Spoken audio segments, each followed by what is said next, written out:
Hi there, it's Tom with Culture Chap, and today I want to talk about casting actors in families on stage.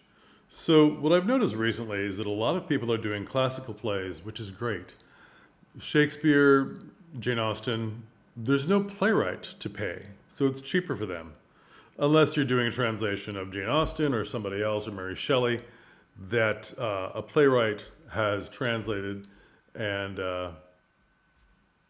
translate it into play form from a novel. But what I'm noticing is that when people are setting up families, they're often trying to set up families that don't look anything alike. So now you shouldn't have carbon copies of each other, but in a lot of these classical plays, I'm seeing a lot of, especially in Jane Austen work, each daughter is a different color. There's the Asian daughter, the black daughter, the Hispanic daughter, the white daughter, the Indian daughter. Okay, so why are you doing that? You could do that with any other family. Lots of other families don't have the example of the mother and the father. This is my sister. We don't actually care if that brother or that sister is adopted. It's not part of the story. But when it's something classical like Jane Austen, Sense and Sensibility comes to mind, or Hamlet. I was part of a Hamlet where the mother was black, and Hamlet was redhead. He was very pale, very Irish, very redhead. And a lot of the people, this ran for a long time, and a lot of the people on the backstage tour says, why is Hamlet so upset that his mother is doing all this stuff? He's calling her, you know, the slut and this and that. Why does he care if his stepmother is doing that? It's like, well, that's his mother, not his stepmother. So both terribly good actors, very good actors, but she was, there's no way in reality she could have had born him as a son. I suppose it's possible, and it is possible. And when you see like Scientific America and so forth, person had this, they don't match their parents, they're very different genes, recessive genes, that's fine. But for stage, what are you trying to do? What are you trying to prove? There's lots of other plays, lots of other musicals that you can set up this type of family, and your point is being made.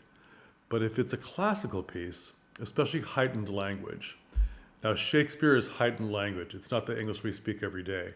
Jane Austen can be slightly heightened language. And if you decide to do Sense and Sensibility as a play, not the whole thing, but the basis of this play starting is that this father had two families. So you see his son as he's dying, if you put that in the play. And let's just think of the movie.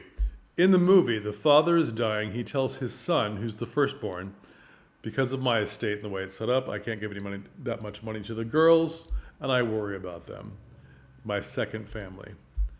So the son and the father look slightly alike in the movie. And then the daughters all look very similar to each other. Not necessarily facial structure, but they tie them together with color of hair, style of dress. There's a certain way they behave. You know, they were good actresses in the movie and so forth. So it works. We believe them as sisters. When in reality, the age range between the mother and the daughters and each of the sisters was very, very different. But we don't care. Excellent actors. They pulled it together. Mostly they connected it through hair, which I think is great. They all have very similar hair color. But when you're putting a family together on stage, you have to make a choice. If you're doing Sense and Sensibility on stage, the basis of this problem is this father had two families. So each daughter can't be radically different in looks from each other. What are you saying? Though it shouldn't matter if any of those daughters are adopted, it does in this story. Do you see? Now, a lot of people would argue with me. I did Little Women, which is the thumbnail you saw, and we were able to connect the daughters very well. We don't ever see the mother. Pardon me, don't ever see the father. He's off at war. We just see the mother. And the mother can tie in with two of the daughters very much because of hair color. And because of looks, she can tie in definitely with the other two. They didn't have to look exactly alike. There's a lot of genes running around every race. White people, black people, Puerto Rican people, Asian people. There's a lot of genes running around, but you need to tie them together somehow to make it believable. I'm also thinking of a very well-meaning but badly performed version of Twelfth Night. The twins. Now, I'll do this in another video, but the twins couldn't have looked more different. So the fact that everyone on stage is confusing them didn't work at all. And I mean, they were radically different. Different races, different facial structures, different heights, everything. And this was a college production, so, we can forgive them. And the actors did a great job, but it wasn't convincing to the audience. And even though we do things like believe that Daryl Hannah was a mermaid and Tom Hanks got big and turned into an adult, people seem to be rougher on stage when they review these kind of shows. They feel like you didn't even try, which you probably did. You probably chose that family well, those brothers well, those twins well. But when you start getting closer and there's different things being revealed and it's a plot point, these guys are twins, meant to look alike as much as possible. Please have similar haircuts, similar costumes, similar facial structures, and please, similar heights. That's the least you can do, okay? Tie them together somehow. It's very important to do this. There's a lot of things going on out there, and I always hear colorblind casting or Hamilton, blah, blah. These aren't excuses for you not to search widely to do your casting to try to find the right people for your show. Again, not carbon copies of each other for a family. It's pretty impossible, but something that connects them, okay? Height, hair color, something. Do you see what I'm saying? You'll find your own ways of tying your families together, but there should be some through line. If the parents are visible and the other family members are visible, tie them together somehow. Now, if you choose not to, I support you. There's a million plays where you don't have to tie the families together looks-wise, and there can just be, random adopted person or stepbrother or stepsister, and we don't actually care because it's not part of the plot. But if you're in a play where you're getting the feeling like, I think the people in the audience might lose track of who's who, that's a really important feeling. Your intuition is telling you, whether you believe in intuition or not, your intuition is telling you, we need a reason. Now you're not destroying the lines of the playwright to say, my sister, my brother, my uncle.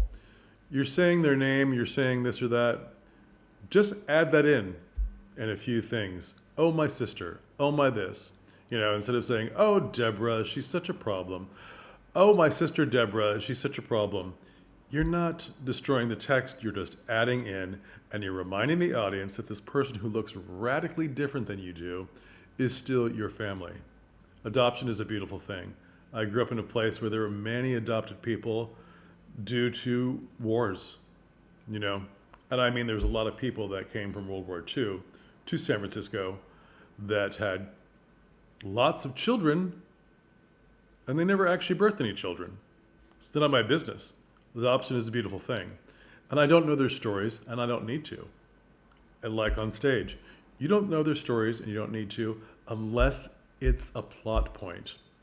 And a lot of people just sort of gloss over the plot points like, oh, the audience will accept it. They will, depending on your show. We love Hamilton.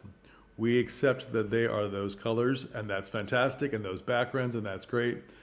We don't actually care who the original people were and what exactly they looked like. This is not a documentary. And even if it was, the performances of those people was amazing. There is a rhyme and rhythm to Hamilton, and each of your shows has its own rhyme and rhythm and why you're doing the things you're doing. So colorblind casting should be called color-sensitive casting, or color-responsible casting, or background-responsible casting, because each show is its own thing. You wouldn't do August Wilson, like the poster behind me, with all white people or all Hispanic people. You wouldn't. People in August Wilson's plays are black, and that is an important part of the African-American experience. So you would not do that to that show. Okay. A little feisty on this topic, but I've seen a lot of things out there with theaters that are trying to prove something that they're choosing the wrong show to try and prove it on, or they're trying to prove it on every single show and they're losing numbers. Not because people are narrow minded, but because it doesn't make sense at all. At all. Okay, think about your casting. It's important. All right. Like and subscribe. We'll talk again. And thanks for coming by. Share this with a friend. Share this with other young theater professionals that need to have their minds opened on different topics. And hopefully, we'll all start getting lots more people back in the theater and we'll all be producing excellent shows. Okay, thanks.